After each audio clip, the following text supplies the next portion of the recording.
Okay, so lain po tayo mga sir. Lain po tayo. Yung mga nakaupuan dyan sir, sa sinabi tayo. Para pagkakay po tayo, maging maayos na yung program natin. Andiyan na po ba si Vice, Madam? Wala po. Sino po kaya pwede mag-opening? Si March. Inspirational. Dahil hindi po si Madam eh. Si Madam Cecil na lang.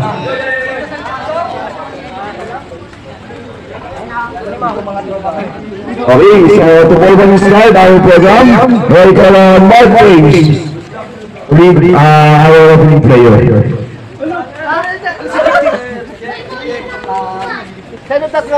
Panginoon, maraming pong salamat sa araw na ito. Dahil pinagkaloob niyo po ito sa amin kahit suma po ang panahon, ay natuloy pa rin po namin ang aming pamilya. Sana po Panginoon sa aming paglalaro, ingatan niyo po sana ang bawat isa na naroon ito at ilayin niyo po sila sa mga unang napamaan. Ang aking dalang na aling sa pagdating sa pangalan na Jesus, dahil natin pinapaligtas. Okay. So thank you po yun. So dahil po na si Vice, ngayon nasa church pa po. So proceed na tayo sa next. So may I call on our President, Madam Jean Cobol, to give our inspirational message. Ayan po. Magandang gabi po sa inyong lahat. Parang ang konti talaga ng green, no? Ever since hindi sa meeting rin. But anyway, una-una nagpapasalamat ako sa inyo at nakiisa kayo tunay sa pawalong ito. Basta ang importante, enjoy lang natin kung gawin ito. Walang away. Bawal na reklamo. May Joey, bawal na reklamo.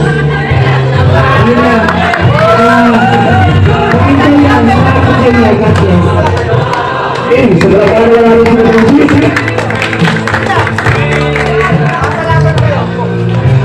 Okay, to lead us in our hour of discipleship. Please, come forward, Sir Joel Bolivia.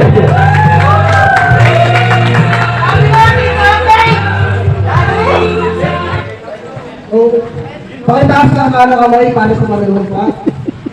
I state your name. Yun malinaw. State your true name. Hereby solemnly swear that I will abide by all the rules of the game. That I will respect all calls and decisions of the referees and game officials.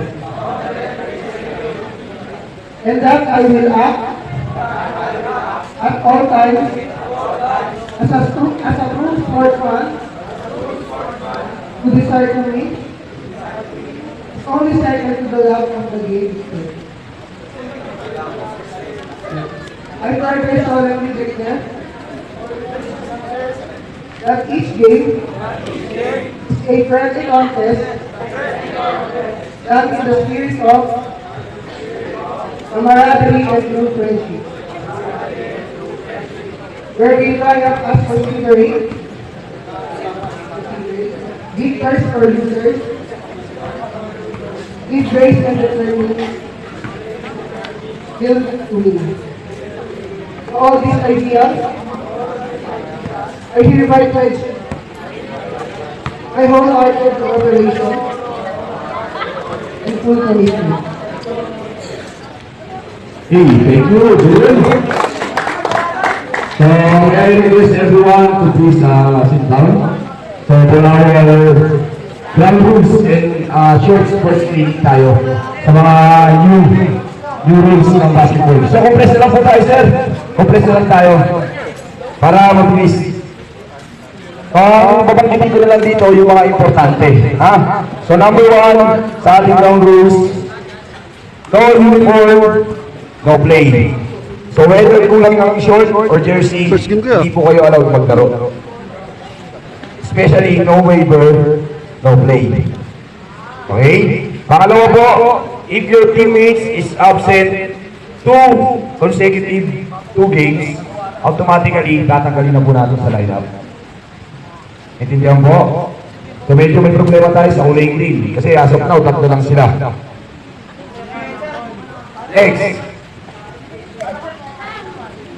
Po, alin? Depende po yun sa magiging ano. Depende yun sa magiging tawag dito, reason. Depende naman yun. Subject for ano naman yun. Okay? Next. Kung tayo sa technical piece. So if you receive a technical, okay? If you receive a technical, automatically you need to